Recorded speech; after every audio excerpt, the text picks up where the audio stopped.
నీ పాదాలకు మూవల్ల నా అడుగులు సాగాలమ్మా, నీ పెదవుల చిరునవ్వుల్లా నా ఊపిరి వెలగాలమ్మా.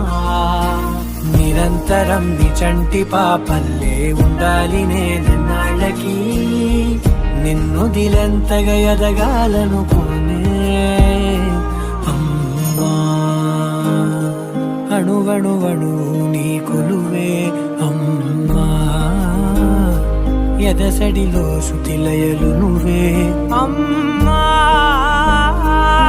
నే కొలిచే శారదవే, నన్ను నిత్యం నడిపే సారథివే.